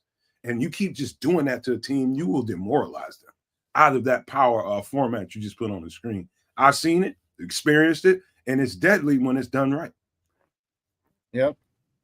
No block, no rock. And you're going to get these receivers, and that's what makes big plays, when receivers are blocking downfield and letting these guys get to the third level and beyond. Listen, Nomad, great stuff, Papa. I got to run. Do me a favor, let everybody know where they can find you and your work online. I am Nomad from the Nomad Network on YouTube. Go to the channel, please hit that subscribe button, join, become a member. And by the way, it's at the membership fee is at $4.99. I'm going to bring it down by the time this website comes out to $2.99 or $1.99. So you might only have to pay $1 a month, man. I'm making it so that everybody can afford, any subscribers that we have on the channel can afford them, $1 a month. I'm not counting nobody's pocket. Everybody needs their money, but we're trying to make it as affordable as we can get it. And also, becoming a member of the channel, you will see the benefits right away once that website comes out with the discounted merchandise, the custom designs that you're going to like. You'll have discounts for all of that stuff, man. So be looking forward to that. And we will be live Wednesday at 8 p.m. Central for some extra sauce. And we're going to get right on back into the weeds with this football stuff. And we're going to have fun, man. You know how we get down over there, Shawn. Hopefully we can get you more on the show on a regular basis and get back to some of the stuff that we were doing, because when a flow is happening, man, natural flow happens whenever we're on the show. It's happening right now as we're doing this right now. Same thing happens on the other channel, man. I think we need to take care of that, man. Feed that a little bit more and do a whole bunch more content together, man. I'm ready to do it. This is the off season, and I'm trying to decompress a little bit, spend a little time with the lady. But to be honest with you, I know it's go time coming real soon, and it's going to happen sooner than we think. Yeah, I agree. Good stuff. Again, what happened, the reason is because you and I both know football at a high level. So it's, we're able to kind of feed off of each other because we know exactly what it is we're saying when we see things on the field, so on tape. So, yeah. Yep. Yeah, man. Anytime you got time, all you got to do is, hey, text me. And we having a conversation dead ass live on the show, and you're like, man, I want to talk about. I see what they're talking about. Just hit me up. You get the invite, jump on in. We can do the show, man. So just be in communication, man. We'll make stuff pop. Bet, man. I appreciate it. Hey, thanks a lot, Papa. I appreciate it, man. We'll definitely be in touch. All right, man. Hey, take care. All the No Maniacs in the chat, and Rick Gonzalez, thank you, and all the sports zoners, love you all, man. See you guys soon. All right, boss. All right, guys. That was Nomad from the Nomad Network talking Bears football with your boy. Listen, we're gonna take we got to run. All right, I want to say one thing. Listen, let your loved ones know you love them, because tomorrow is promised to no one. Remember that. It's gonna be a beautiful week this week. Make sure that you get out there, make some plans: lunch, dinner, breakfast, brunch, happy hour. Doesn't matter. All right. Make sure you spend time, make time for the people that you care about. Okay. Have a phenomenal week. All right. Today at 12:15, you got Second City Sports. Lakina and Sid are going to join you. All right. I'm going to replay this at 6. But everyone here at Sports Zone Chicago, guys, I'm your boy, the SuperBack, Shawn Sierra. You guys have a phenomenal, phenomenal day. Your boy is out.